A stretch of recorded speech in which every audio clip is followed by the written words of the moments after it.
I have a little device you can put around your waist which will enable us to see each other, but no one else can see us.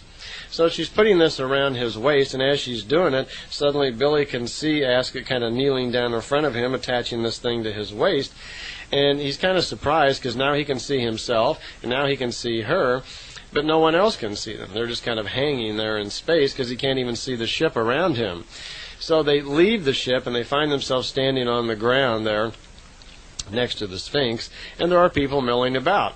She senses his thoughts again, that he's challenging how this invisibility may be possible, and so she invites him, go ahead, try out touching someone, which she could feel in his thoughts he was thinking about doing. So Billy walks over to a couple of men that are standing there and walks around behind the fellow and notices that he's not being observed, and tugs on the man's cape. And the man kind of turns, doesn't see anybody, doesn't see Billy, and turns back to speaking to the man he's speaking to. Well, Billy's just flabbergasted by this. How is this possible, this invisibility thing? They're walking along, and he's still thinking about this. They come across this tent. Billy ducks his head inside of the tent once more to test out this invisibility. When he looks inside, there's 7 young women there and 2 older women. One of them has a young baby that she's nursing. Billy walks into the tent. No one is noticing him again.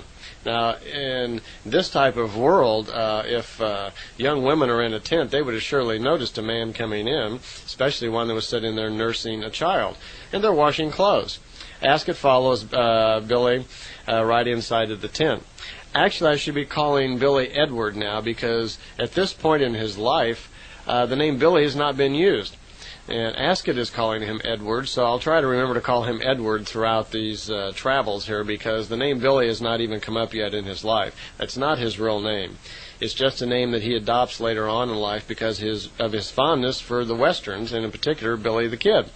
But his real name is Edward, his middle name is Albert, and his last name is Meier. So he was born Eduard Albert Meier. And at this point in his life, as I mentioned, he's still being called Edward. So Edward enters the tent, and Edward is there with the 7 women and the 2 elderly women. And for some reason, he just decides to test out this invisibility thing again. And Edward walks over to a young woman who's sitting there on a bale and who does not have any clothing on her top. Apparently, her clothes are being washed, and she's naked from the waist up. He gently kind of bends over and gives her a kiss right on the lips. Well, the woman jerks back a little bit. She doesn't see anything, but she's felt that she's just been kissed on the lips. And she looks a little bewildered and so forth, and raises up her left hand to her lips, and trying to figure out what happened.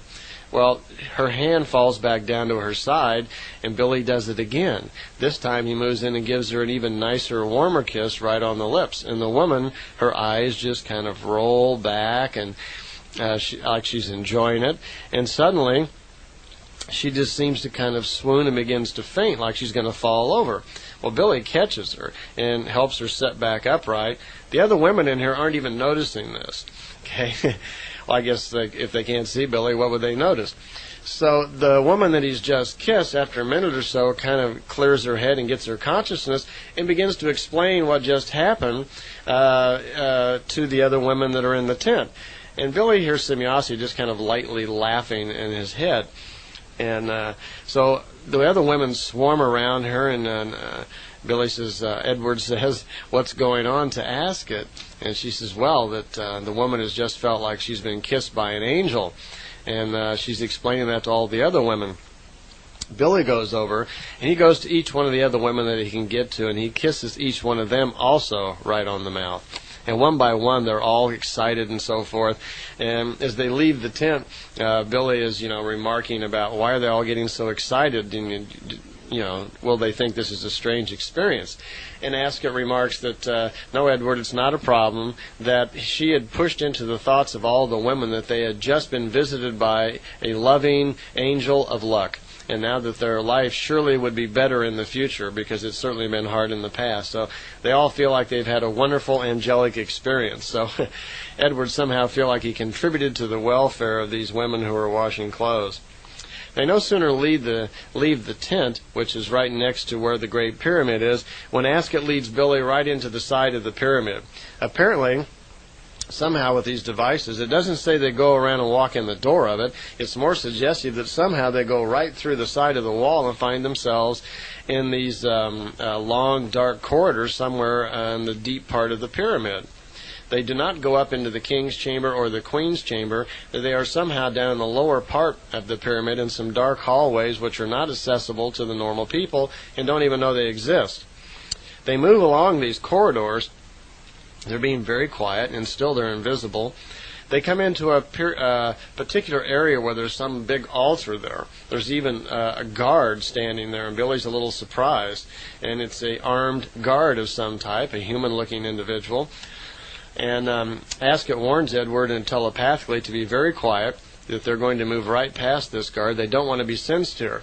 That there are descendants of an extraterrestrial race living down here below the pyramids. There are quite a few of them. She'll tell him more about them later on, but for right now, be quiet because they don't want to be detected. They seem to move right through another wall again somehow, and they're continuing down this corridor. They continue deeper and deeper and past several guards, and soon they come into a huge hallway, kind of a big open area. Billy estimates they're probably 300 or 400 meters down below the pyramid at this point. When they come into this large open area, Billy is surprised at what's down there. There's a huge flying saucer. A big flying disc is down there, a big silver one, way below the ground. It's possibly been there for hundreds or even thousands of years. Ascot confirms in Billy's mind that yes, that's true, that it's been down there a long period of time, that when the ancestors of these people came to the planet, they hide one of their large ships down there underground. And she's not sure exactly how long it's been there, but quite a while. Billy's looking around this room, and he's surprised to see also over on a platform there, that there is a large cross that looks like the crucifixion of Christ. It's a large cross about 2 meters in height. Also, there are some nails laying there. There is this crowned wreath with the thorns in it and so forth. There's a purple robe, and there's a little leather bag with some precious stones. And Billy, all sorts of things are running through his mind. He says, surely these must be the crucifixion tools of Jesus Christ.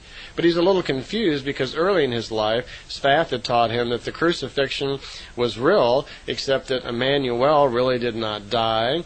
And he was explaining to him all about the truth of what Christianity was really based upon. So he was really kind of confused because here was the crucifixion tools of Jesus Christ, and now he's really confused. He didn't know what was going on, and Ascot was offering no explanations at this point. They immediately, Ascot takes Edward's hand and leads him back out of the pyramid. And it's been kind of a surprise to him when he comes outside. It looks like they've actually been gone for a couple of hours, and he thought it was just a few minutes. So he'd kind of lost track of how much time had been going on there. Well, they get back into Ascot's ship, and they leave Egypt.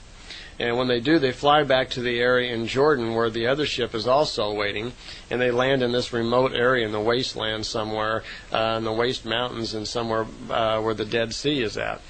Well, they spend 2 days there for Ascot explaining Billy all sorts of information.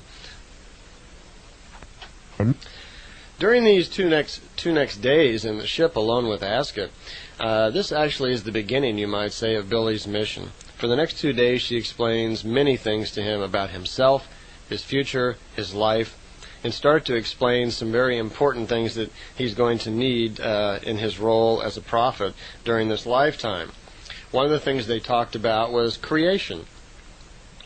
He's slowly becoming educated through Sfath and his recent experience